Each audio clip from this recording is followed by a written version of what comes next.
Hello student, स्वागत है हमारे चैनल बीएससी एजुकेशन लेक्चर्स में।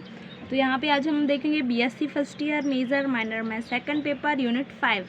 ठीक है, प्राचल विचरण विधि के आधार पे प्रश्न कैसे सॉल्व करना है, क्योंकि ये मोस्ट इंपॉर्टेंट क्वेश्चन है यूनिट 5 में।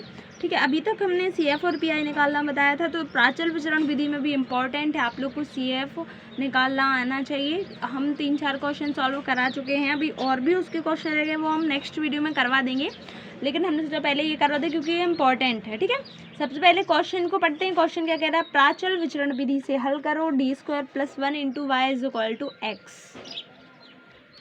तो बीएससी फर्स्ट ईयर के और वीडियोस देखने के लिए चैनल की प्लेलिस्ट पर जाइए, क्रम से क्वेश्चन सॉल्व करवाए गए हैं यूनिट बाय यूनिट।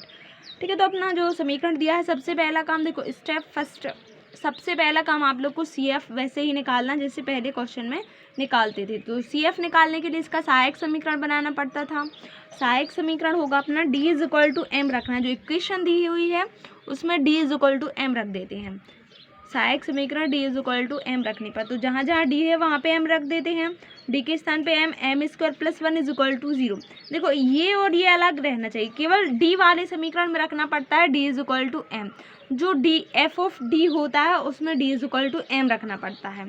ठीक है, तो ये वाली जो इक्वेशन बन रही, ये केवल इतना जो ये ब्रैकेट के अंदर है, ये आप लोग की f(d) कहलाती है। अब देखो m² + 1, इसका पक्षांतर करेंगे तो -1 आ जाएगा।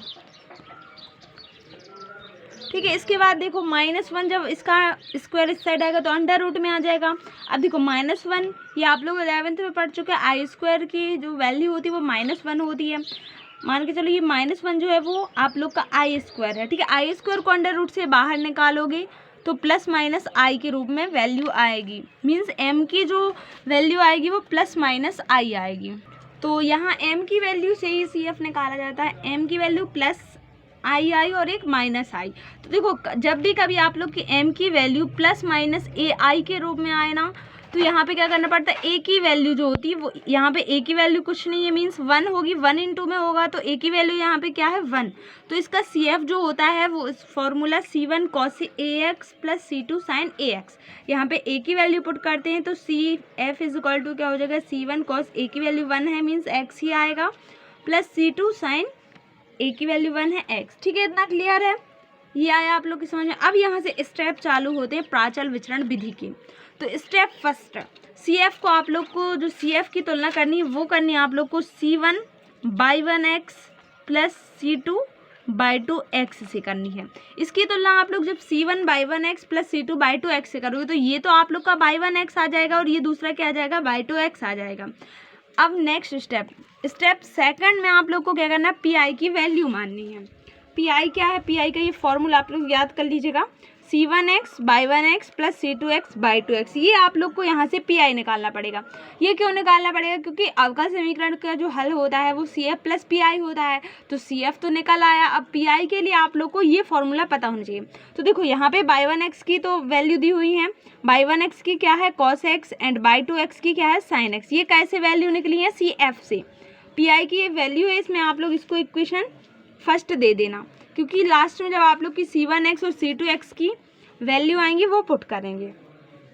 क्लियर है, और वीडियो के एंड तक बने रहना है। आप लोग को मेथड अच्छे से समझनी है, इसके आधार पे कुछ भी क्वेश्चन आ जाए आप लोग से आसानी से आ जाएगा। ठीक है, देन PI यहाँ पे /1x की वैल्यू पुट कर दी और यहाँ पे /2x, तो PI क्या हो जाएगा, C1x cos x + C2x/2x की वैल्यू sin x। इसको आप लोग इक्वेशन फर्स्ट दे दीजिए। इक्वेशन फर्स्ट क्यों दे रहे हैं, क्योंकि यहाँ पे अभी C1x और C2x की वैल्यू आएंगी। तो C1x का जो फॉर्मूला होगा,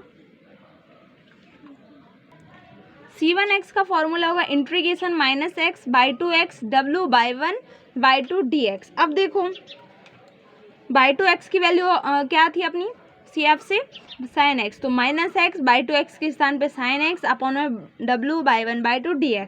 अब ये इंटीग्रेशन करना है, लेकिन यहाँ पे आप लोग देख सकते हो w/1/2 क्या है, तो ये इसकी वैल्यू जो होती है वो इस प्रकार से होती है, आप लोग देख सकते हो, /1/2/1'/2', ये आप लोग को व्यू में लिखना पड़ता है। कैसे, तो ये /1 की वैल्यू यहाँ पे /2, और जो ये /1' है ना, इसका अवकलन मीन्स /1 का अवकलन और सेकंड में /2 का अवकलन, ये होती है w/1/2 की वैल्यू।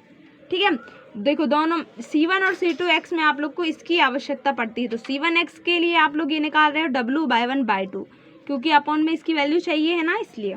तो देखो बाई 1 की वैल्यू cos x थी, बाई 2 की sin x, by 1 dash means cos x का अवकलन। cos x का अवकलन क्या होता है? Minus sin x, and by 2 dash means by 2 का अवकलन। तो बाई 2 क्या है अपना? sin x का अवकलन cos x होता है।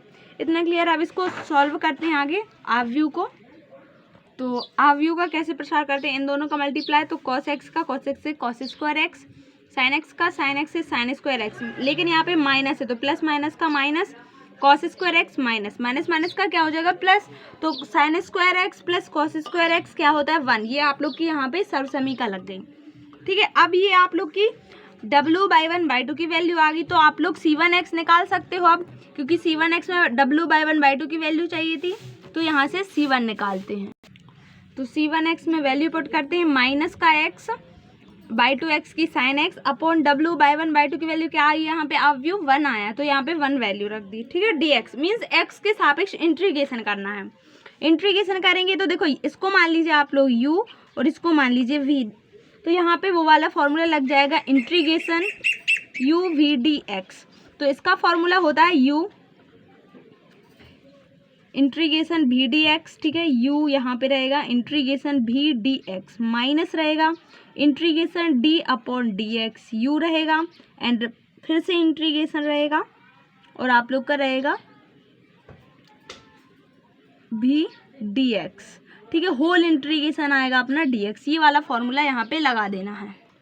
और ये वाला जो फॉर्मूला है u v dx वाला, हमने आप लोग को बताया था यूनिट 4th में भी कि u और v किसे मानना है और कैसे मानना है और इनका इंटीग्रेशन क्या होता है। मीन्स देखो u जो कहते हो v dx, integration v dx, v की वैल्यू sin x थी तो sin x dx, minus integration d upon dx u की वैल्यू अपनी x है। ठीक है, फिर से इंटीग्रेशन लगेगा, फिर यहाँ पे v की वैल्यू sin x और dx, फिर होल इंटीग्रेशन dx रहेगा। अब देखो sin x का इंटीग्रेशन करेंगे तो माइनस का cos x आता है,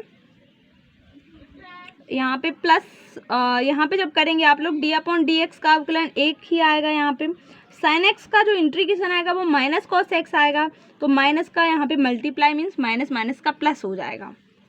फिर से इंटीग्रेशन करना है तो cos x का इंटीग्रेशन अब प्लस का sin x होता है, माइनस माइनस का अंदर मल्टीप्लाई कर देते तो माइनस माइनस का प्लस x cos x और माइनस प्लस का माइनस sin x हो जाएगा। ठीक है, ये आ गया आप लोग की C1x की वैल्यू। अब चाहिए C2x, C2x भी चाहिए क्योंकि PI में दूसरी जो वैल्यू आप लोग को चाहिए थी C2x by 2x means C2x भी निकालना पड़ेगा। अभी ये C1x की आई है, तो आप लोग को C1x का फॉर्मूला याद रखना है और C2x का फॉर्मूला रखना है याद।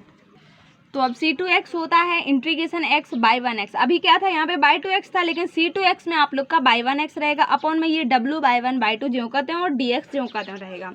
ठीक है, C1x में बाई 2x रहता है और C2x में बाई 1x रहता है। वैल्यू पुट करते हैं तो x बाई 1x क्या अपना cos x, तो इसको फिर से u और इसको भी मान लीजिए। उसी प्रकार से यहाँ पे भी फॉर्मूला लगाना है u v dx, तो u ज्यों कहते हो v dx, cos x dx हो जाएगा minus d upon dx u की वैल्यू x है, integration v dx means cos x dx, whole dx रहेगा। ठीक, cos x का इंटीग्रेशन प्लस का sin x होता है minus d upon dx, x के सापेक्ष अवकलन 1 होगा, cos x का इंटीग्रेशन sin x रहेगा। ठीक है, sin x का फिर से इंटीग्रेशन करेंगे तो cos x आ जाएगा। ये आ गई आप लोग की C2x की वैल्यू। अब जो PI के लिए इक्वेशन फर्स्ट दी थी तो PI में वैल्यू पुट करते हैं। इक्वेशन फर्स्ट क्या थी अपनी? C1x cos x plus C2x sin x। यहाँ पे C1x की वैल्यू पुट कर दी, तो C1x की x cos x minus sin x into में अपना cos x प्लस C2x की value x sin x plus cos x और इंटू में अपना sin x रहेगा। ठीक है, मल्टीप्लाई करते हैं। देखो आप लोग को स्टेप बाय स्टेप करना है। सबसे पहले जो CF आएगा वहाँ से आप लोग C1x और बाई 1x और बाई 2x निकालोगे। इसके बाद PI मानोगे आप लोग C1x by 1x plus C2x by 2x। ठीक है, यहाँ से आप लोग C1x और C2x की वैल्यू निकालोगे, तो C1x और C2x के फॉर्मूले पता होने चाहिए। फिर इसके बाद C1x जो C2x की वैल्यू आएंगी वो